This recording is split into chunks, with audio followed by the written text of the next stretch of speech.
You are listening to the Centropic Oracle, an audiobook podcast of science fiction and fantasy short stories that make you think and feel. Big Fish in a Small Pond by Nina Shepardson. Pamela smiled as she watched Emily crouch on one of the stones surrounding the pond. The little girl held a plastic bag filled with water in front of her face, gaze fixed on the black and white fish swimming in circles inside. She appended the bag, dumping the fish into the pond and spilling water all over her feet. Emily looked back over her shoulder. "That's the last one, Mama." "Good girl." Pamela stepped forward and bent down to squat next to her daughter. "Now, why don't we go inside and have a snack? I made cookies." "Yay, cookies!" Emily sprang up and ran toward the house, dropping the plastic bag into the pond. With a chuckle at her daughter's enthusiasm, Pamela fished it out and followed. "Emily seems to be settling into the new house," Jeff commented as they lay in bed that night. "She does. I was a little worried about it at first, but she really seems to love having the bigger yard." They were quiet for a few moments. Then Jeff said, "I think her favorite part is the pond." "Definitely," Pamela agreed. Stocking it with koi was a brilliant idea. She had so much fun picking them out. Jeff laughed. "And the old lady who runs the garden store telling her the name for each one? I think she picked them as much by the names as by how they looked." "Especially that dragon one," Pamela said. "That one, Daddy, that one." 9 tattooed dragons, Jeff said. Kumon Ryu. Pretty fancy name for a big goldfish. Mama, one of the fish is gone." Pamela looked up from the laptop and saw Emily standing in the doorway, clutching the paper the garden store owner had given her. "It's the..." She squinted at the sheet, sounding out the Japanese syllables. "The Kohaku one?" "He's probably just hiding under one of the lily pads, honey." Emily shook her head vigorously. "Nuh-uh, I moved them all out of the way with a stick, and he's not anywhere." Pamela clicked save and stood up. "Well, let me take a look. Maybe I can find him." Emily trotted after Pamela as she made her way out to the pond. There was a damp-ended branch lying on the stone border. Pamela picked it up and pushed each of the pale green lily pads aside in turn. A frog hopped off one of them with an indignant croak, but there were no koi underneath. Emily was right. The largest of the fish, bearing the distinctive red-on-white pattern of the classic koi, was gone. They had bought 7 koi for the pond, and over the next few weeks, 2 more disappeared. When Emily reported one, "My second favorite," missing, Pamela's search of the pond discovered something she was glad Emily had missed. A bleached white skeleton had been snagged on an outcropping of one of the border rocks.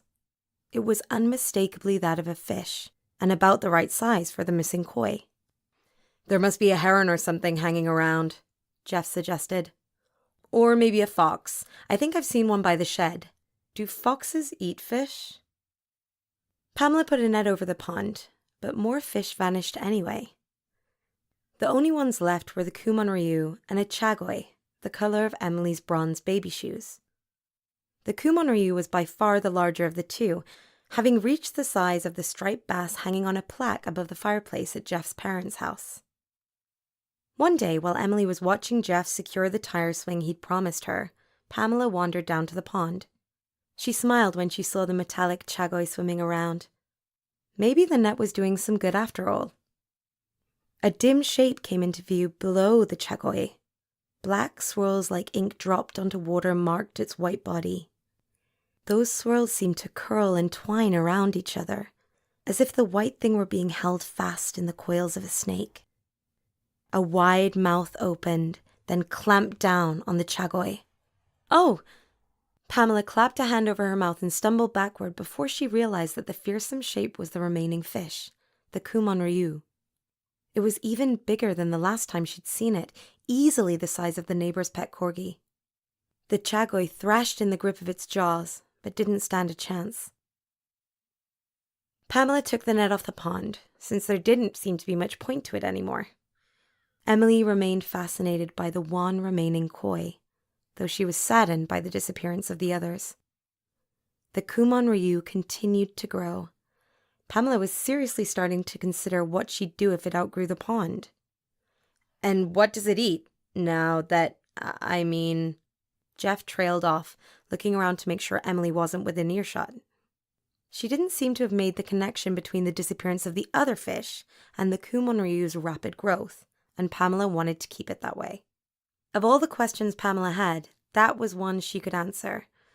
There were no more frogs in or around the pond, no dragonflies lit on the lily pads, and even the birds that gathered around the bird feeder on the deck steered clear.